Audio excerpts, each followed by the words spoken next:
it's BladeBoques. What's up, guys? So tomorrow, MechWarrior 5 comes out at 9 a.m. I am super excited about this. If you guys have paid attention to my live streams, if you guys know me personally, you know that MechWarrior is a huge part of my life, something that I'm actually very excited about.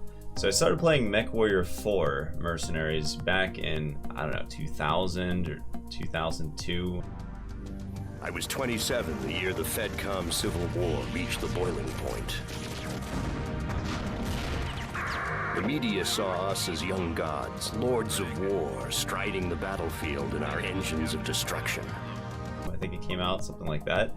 It was the first game I ever really played outside of just like a browser game of Neopets. I was 12 years old. I quickly got into the online scene and started doing multiplayer, like 8 versus 8 battles. I fought in leagues. I ended up, within a couple weeks, as a 12-year-old, ended up taking over a clan, kind of saying, all right, I want us to be competitive, let's do this, and forming a unit just as a young kid. And over the course of 6 years, ended up playing this game, MechWarrior4 Mercenaries, just in online competitions until college. I loved it. It's actually how I got the name Boques. So I earned Boques, which is considered a blood name. It's essentially a last name, which is high honor that you can only earn through a certain way. So I actually had to fight someone on a field of battle after initiating this gigantic challenge. It took a long time to get. I had to win, which I did, and then I earned Boques over 15 years ago. It's a very important name for me. That's something you can still YouTube and find, the battle to earn Boques. I go through everything that happened. So we never actually thought MechWarrior 5 was going to come out, like for the longest time. It's tied up in different kind of like legal battles and stuff because some mechs look similar to other mechs and from different properties and things like that. But it's coming out, and it's coming out tomorrow, and I'm so stoked about it. So let me tell you guys a little bit more about this game. So basically the year is 3000. So there's the timeline that progresses over about 30 years, but basically you're starting around like 3015 or so. And you're in this inner sphere. Now the inner sphere is basically an amalgam of planets that mankind has now colonized and expanded into. And each section of this inner sphere, it almost looks like a pie at this point. Like 300, 400 planets are made up of, they make up different houses, and there's all these different alliances. And there's a Star League Defense Force, which was just the pinnacle of interstellar police force in a sense. Basically, it's like, if you think of it as kind of like the United Nations, where all the best of the best from every house and every unit kind of made up this elite peacekeeping force. And after these crazy attrition wars and these succession wars, as they were called, where just houses would just completely decimate planet after planet and do this scorched earth policy, destroying all technology, all life, planet to planet, the Star League Defense Force basically left. They were in this huge exodus, and they left the inner sphere, and they went beyond anywhere anyone could track. And they decided to come back and conquer the entire inner sphere through force. So what they wanted to do was basically take a couple hundred years to become even better than what they were. They were already the best that the whole inner sphere had, but there just simply weren't enough of them.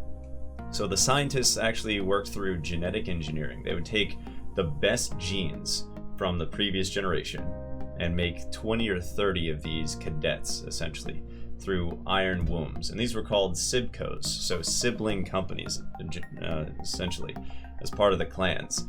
And then they would be trained basically until death. 4 or 5 of them would make it out of there, and they would become mech warriors in the clans. And they would only have first names, they wouldn't have last names, because like a whole bunch of them were essentially, you know, all basically brothers and sisters from 2 parents, but they didn't carry on any kind of a lineage line until they proved themselves.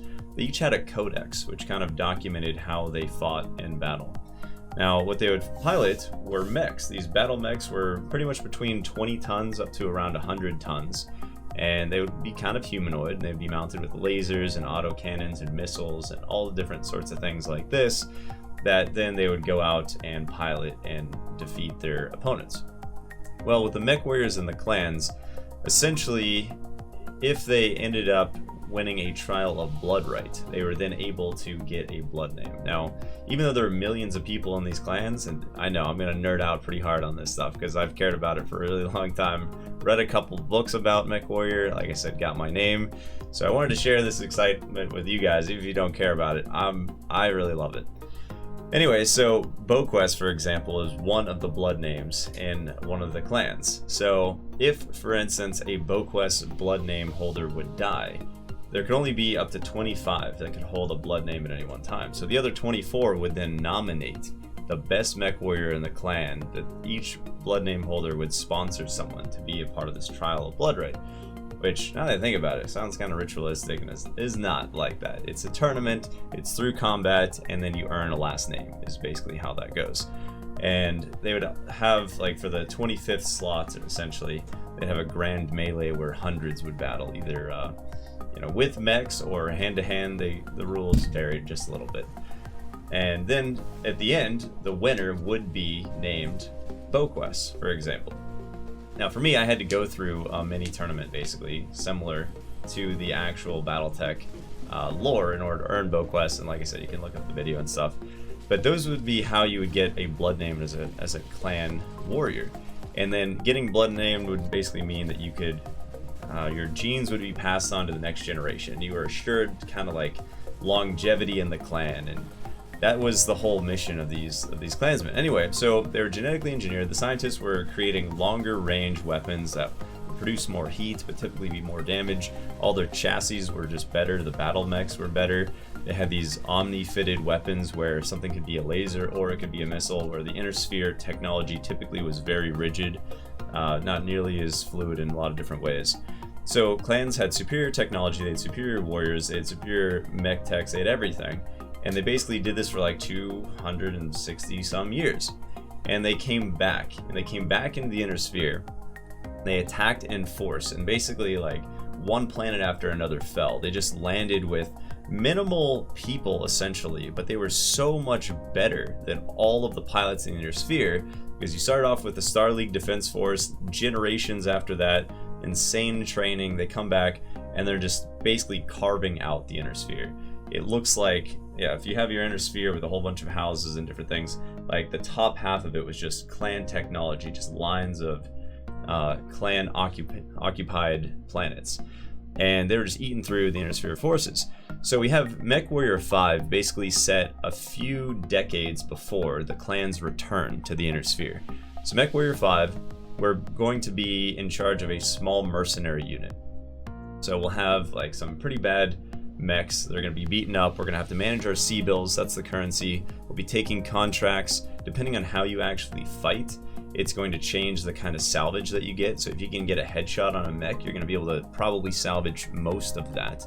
If you basically damage a torso and blow off an arm that has an autocannon, you're going to actually be able to salvage that as part of your pay for the end of your mercenary thing. So at the end of your mission, then you can either sell that, you can outfit it, and you build your mercenary core in such a way to kind of develop your forces. Now towards the end of MechWarrior4, the clans return as part of the storyline of BattleTech. Remember, this is in the year 3015 up until about 3049. Now currently, there is no PvP aspect of multiplayer, which I'm very sad about, because that was what I loved about it. I absolutely enjoyed the single player, I enjoyed the lore, the story is really quite cool, it's very in-depth, but it's the battling that I loved. And probably, I think I did about 10,000 public matches in my earlier years of just battling out in like 8v8 combat styles. It was pretty great.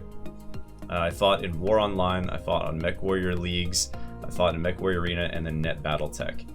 Some of the mech warriors that I've had a chance to get to know and spend time with have just completely, profoundly affected my life and changed it in huge ways. Today, when I was streaming, Oathmaster was in my Twitch chat. Now, his name was originally Switch. I found him a couple days after I started playing the game. I recruited him. He was with me for 6 years, the entire time I was leading the clan. And he uses the name Oathmaster because that's the rank that I actually gave him. Now, in a clan, the Kashek is basically the top 5. So it's your essentially clan council and things like that, and Oathmaster would be among the top 5. My Sakon, my second in command, is Hell's Dog. So Hell's Dog is a gamer. We both met as 12-year-olds when I was in England a couple years ago. I actually went and we had dinner, and it was like the most amazing thing. It was just like, I don't know, it felt so comfortable, just like we had been talking every single day since. It was super fun to meet him in person. I met someone named Pyro, who joined my clan. He was a few years younger than me. He was in my clan for years, and then it was one of his major missions to meet me in person. And at that point, I didn't really meet a lot of people online in person, so I wasn't really sure about that. But then later we became Facebook friends. He tracked me down. I found out that he had a kid. I was like, whose kid is this? I remember he was a 15-year-old. Found out he had a kid, and he's like, dude, that's mine, you know. And I was traveling the country at that point, found out for work, found out that I was going to be working at a mall about 45 minutes from his house, and I said, all right, let's meet up, dude, let's do it. So I go over, I meet him, and meet his parents, and get to meet his little brother, and Pyro. He joins the company that I'm working for, and we traveled together for 2 years, and he has a little kid, so he kind of went back to his family and stuff like that. But after that, his little brother, Corrosion Riaz, then joined the company, and then we traveled and did sales, and we lived together for 3 years. Pearl Abyss, as you guys know, just flew me out to Korea. Well, guess who I took with me as my +1? Corrosion Riaz. MechWarrior and the people I've met in MechWarrior and my clan has had a profound impact on me and has been kind of the root of my gaming history. So tomorrow at 9 a.m., MechWarrior 5 comes out. It's a game I've been waiting for 20 years. I'm so incredibly excited to play it. It's going to be absolutely a blast. So if you want to come over to the live stream, twitch.tv/BladeBoques, I'd love to share some of these stories with you guys. Some crazy things happen in MechWarrior. I played it for so long. There's no way I can tell you even like the tip of the iceberg on some of these stories. But in MechWarrior Leagues, one of the things that it's on my Discord in terms of Blade stories, if you guys haven't just kind of gone through some of the stories I have. But MechWarrior Leagues was a game where it was an online league that was becoming a planetary league based around MechWarrior 4, which basically meant there was automation, and you would log into the website and you would challenge other clans to fight, and you'd go into Microsoft. You go into MechWarrior after Microsoft abandoned it, basically. We had other ways to kind of connect through battles. Microsoft's like, yeah, do whatever you want. And we would fight, and then we'd record who won, how many mechs were lost, stuff like that. So it was a league around this game, basically, that didn't have as much company support back then. And I joined it pretty late, MechWarrior Online, or MechWarrior Leagues, and after about 2 years of investing and coming up with a pretty cool strategy, something I had to get the whole clan on board for. Oathmaster was in my stream talking about this, verifying all these crazy stories, because some of this stuff I really wish I could stream, or I could have streamed, you know, a decade ago or more, because it was just so nuts. But the bottom line is this. I ended up investing so much that I ended up having 31 billion C-bills when the second richest person had 19 million. So I had more than 1,000 times over the second richest person. Now back then you couldn't even tell how much money that someone had, because if it was invested, it was no longer on hand. And when you're in the top 20 richest, only the money you had on hand showed up. So nobody actually knew how much I had. Until basically it took me so long to constantly invest this. It would be a 2-week process investing into these certificates of deposit, and it would take most of my Saturday, most of my Sunday, most of my Friday. I went to the forums, I was like, hey, is there a way that we could maybe tack on like 2 or 3 zeros to how much we can invest? Because I'm trying to do this and it's taking like 3 days for me to invest every 2 weeks, and I just can't spend the time. And you can't imagine how much the forums flame me. Where it's like, oh yeah, okay, this billionaire, sure. Oh, 1,000 times richer than the second player, doesn't have time to invest his money. I'm like, I don't know, I thought it was like a pretty honest, easy to fix thing. Like, just fix whatever your program is, add some more zeros so this doesn't take me 3 days. Like, I don't know, is it that big of a deal? There were 46 pages of insane like flame and craziness, and it was so bad that the league admin, whenever they realized how much money I had, decided to reset the entire economy. The entire freaking economy. And that was the day I quit. I was so devastated. Talk about devaluing earned progress, catch-up mechanics, or whatever. You guys know I'm already pretty jaded against that stuff, right? So I had this awesome plan. I worked on it for years. It worked so well that they're like, holy crap, all right, if we launch the Planetary League like this, he's going to have 99.5% of it on day one. Obviously, everyone needs to start over. And so we quit, and then we went to a different league. We went to Net BattleTech, and Net BattleTech was the most competitive planetary league actually at the time. I didn't even know about it, but that's where all the best of the best were. And we weren't even that great for like 4.5 to 5 years. But the last year, we had the highest win percentage of any clan in Net BattleTech. It was over 77% in these 1-hour fights, no respawn, 8 mechs versus 8 mechs, huge terrain. We'd have insane strategy. And doing the shot calls for that sort of thing was just absolutely thrilling to me. I loved it. I worked with pretty much the same like 8 guys for these 6 years. And a lot of us are going to be coming back and playing this game tomorrow. So I'm just so excited for this, you guys. It's such a huge part of my gaming history that I just want to tell this story. I just want to tell you that this game is out. And I actually got an Epic Games creator code because it's an Epic Games store exclusive right now for a year. They want to have it as Xbox support later on. We'll see how that goes. But yeah, so I have an Epic Games content creator code. So it's BladeBoques. If you guys want to support the channel if you get it yourself, then you can just throw my name in there unless you have another content creator you like more that you want to support.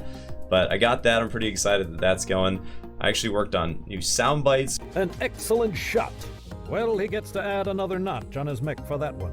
We've got a new scene transition and things for MechWarrior 5 specifically, so I'm really excited. I don't know how long we'll be playing it, but definitely can't wait to get in. I wanted to share some of the lore of the story behind BattleTech, a little bit of how much it's meant to me, some of the friends that I met, and just what the game is kind of like. So it should be really cool, you guys.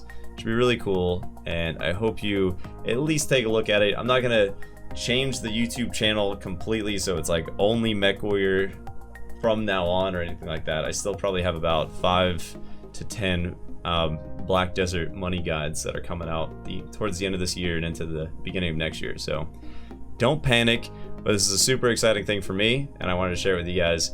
I hope a lot of you guys try it out. All right, I'll see you in the live stream, twitch.tv/BladeBoques. Thanks. The holovids captured our stories and spun them to the masses. For some, it was a time of terrible sacrifice and loss.